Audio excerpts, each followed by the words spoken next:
Alright, welcome back. In this video we're going to cover some key points in drawing. One is line variation and the other is shading.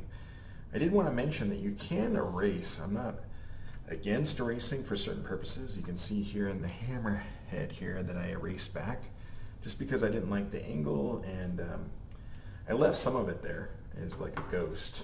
Sometimes I like to leave the energy of that drawing, and some of those earlier marks can be kind of cool, but sometimes they're just too dark. So when I go back in here, you know, I can reestablish these lines, these base structure lines, and then go back in and sort of redraw it. So a lot of times I'll do that in certain areas. The other area that I'll do that too sometimes is when I shade.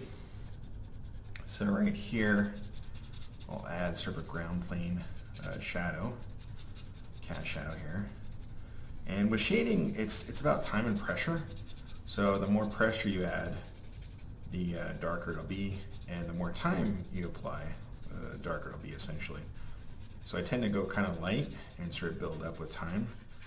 And if I'm drawing a flat plane like this, I'm going to go straight across. If I was to shade along an object, though, you want to follow the path of the object. So if I'm shading across the top of the hammer here, or shade the angle down here in the little hook. But I can use the eraser to erase back and kind of soften those edges. I can also smear it, and you can use your finger. Some people like to use paper towels to smear, and that's sometimes nice too. The last thing I want to share is just some line variation. For example, in the hammer over here at the end, I'll kind of move it over. You can kind of see that I added a huge difference in terms of the top here. I changed the angle. I figured out the angle of the hammer because of the way I was drawing perspective. Needed to come down further. And so I drew these heavier, darker lines to reestablish that. I like seeing the lighter lines though, because that gives me a little bit of movement, gives a little life to the drawing. And so now what we're going to do is we're going to do that with this wrench, which is pretty boring right now in terms of its line quality. So just emphasizing certain areas. These can be like the shadow lines, but just giving some areas where you have darker, heavier lines, you know, just emphasizing certain areas. And again, I tend to go in more of the shadow areas, but sometimes I'll do a whole little bit, like the little ring down here. And maybe I'll kind of focus more dark lines on this part. Anywhere where I want the line to be lighter, imagine light hitting this object. You can kind of see it maybe in the camera here. It's off this side actually. I'll put it closer here. The light is sort of hitting along the edge here. So on those parts of the lines I would leave lighter. And then on this side I would go heavier. So that's essentially what I'm doing here. I'm just kind of going heavier with the line as I go along, and then lighten up on the other side. So on this side, again, I would kind of go lighter and maybe even just leave those light lines there. But if I was trying to reestablish any of those lines, I can go in and do that. So, but you can see what a difference that makes in the power of this drawing.